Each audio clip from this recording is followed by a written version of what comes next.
এই বিলখন আমাৰ ৰাইজৰ গাঁও উন্নয়নৰ তত্ত্বাৱধানত নামঘৰ কমিটিৰ অন্তৰ্গত ৰাজহুৱা বিল।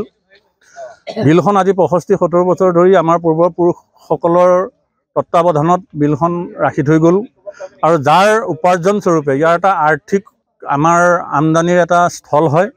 গতিকে যিটো আৰ্থিক আমাৰ উৎপাদন হয় ইয়াত বা আমি উন্নতিমুখী হওঁ, এই আৰ্থিক উপাৰ্জনৰ পৰাই আমাৰ নামঘৰ দুটাৰ সম্পূৰ্ণৰূপে কাম চলি আহিছে, উন্নতি সাধন হৈ আহিছে। এটা সময়ত আমাৰ বাঁহৰ খুঁটা খেৰী ঘৰৰ পৰা আৰম্ভ কৰি সেই নামঘৰকেইটা আজি পাকা ঘৰৰ ডাইনালুম টিঙলৈকে হ'ল আৰু গোটেই তলত ফ্ল'ৰৰ পৰা টাইলছৰ পৰা ধৰি হ'ল। সমস্তখিনি আমাৰ তাৰমানে চৰকাৰী অনুদানো পাইছোঁ তাৰ মাজতে। তাৰ উপৰি ৰাইজৰ উন্নতিৰ টকাৰেই নামঘৰকেইটা আমাৰ তাৰমানে সাৰা হৈছে আৰু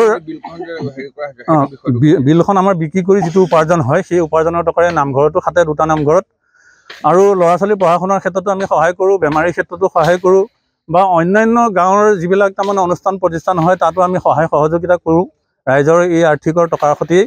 গতিকে এই বিলকেইখন এতিয়া ৰাইজৰ চকুত পৰি কিছুমানৰ তাৰমানে আগ্ৰাসন কৰাৰ ইয়াত কোৰ চক্ৰান্ত বা অভিসন্ধি চলিছে, যাৰ বিনিময়ত এতিয়া ৰাইজৰ বিলৰ মাজত এটা পুখুৰীৰ সৃষ্টি হ'ল। এই গাঁৱৰে বাসিন্দা তথা পূৰ্বৰ আমাৰ প্ৰাক্তন সভাপতি শ্ৰীযুত পদ্মকান্ত দাস, তেখেতৰ পুত্ৰ শ্ৰী প্ৰবীণ দাস, তেখেতে এই পুখুৰীটো খন্দালে।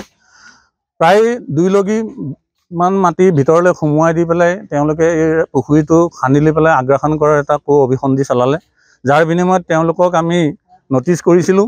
ন'টিছ কৰি 3খনকৈ মিটিঙত তেওঁলোকক আমন্ত্ৰণ জনাই আনি আমি আলোচনাত বহিছিলোঁ আৰু আমি অনুৰোধ কৰিছিলোঁ ৰাজহুৱাভাৱে যে আপুনি যিটো কাম সংগঠিত কৰিলে সেই কামটো অতি সোনকালে মষিমূৰ কৰক আৰু ৰাইজৰ বিলখন আগ্ৰাসন কৰাৰ চেষ্টা নকৰি ৰাইজক এৰি দিয়াৰ ব্যৱস্থা কৰক বুলি আমি কৈছিলোঁ। তেওঁলোকে কৰি দিম বুলি কৈ লৈ পেলাই প্ৰায় 1 মাহ 1.5 মাহ পিছুৱালে। অৱশেষত আজি 4-5 দিনমানৰ আগৰ এখন মিটিঙত তেওঁলোকে নোৱাৰোঁ বুলি আমাক স্বীকাৰ কৰিছে। সেই ৰাজহুৱা সভাতে আমি সিদ্ধান্ত গ্ৰহণ কৰিলোঁ যে তেওঁলোকে যদি কৰি নিদিয়ে, গতিকে আমি ৰাইজৰ চূড়ান্ত সিদ্ধান্ত হিচাপে গ্ৰহণ কৰি আজিৰ তাৰিখত আমি এই বিলখনৰ পুখুৰীটো এভেকশ্যন কৰাৰ সিদ্ধান্ত গ্ৰহণ কৰিলোঁ আৰু ৰাইজক সকীয়াই দিয়া হ'ল। ৰাইজ হাত উজান দি পেলাই আজি সকলো দলে বলে ভক্তপ্ৰাণ ৰাইজকে ধৰি যুৱক সমস্তখিনি ওলাই আহিছে আৰু ইয়াত আজি হজত লাগি পৰিছে। লাগি পৰি পুখুৰীটো এভেকশ্যন কৰাৰ ক্ষেত্ৰত কৰ্মত বৰ্তমান লাগি আছে। গতিকে আমাৰ পৰিকল্পনা হ'ল কি ৰাইজৰ সম্পদ সুৰক্ষিত হৈ থাকিব লাগে আৰু ৰাইজৰ এই বিলকেইখনৰ পৰা অদূৰ ভৱিষ্যতে আমাৰ ভৱিষ্যত প্ৰজন্মলৈও আমি কিবা থৈ যাব লাগিব বা উন্নতি সাধন কৰিব লাগিব। ৰাইজৰ সম্পদ আমি হেৰাই দিব নোৱাৰোঁ।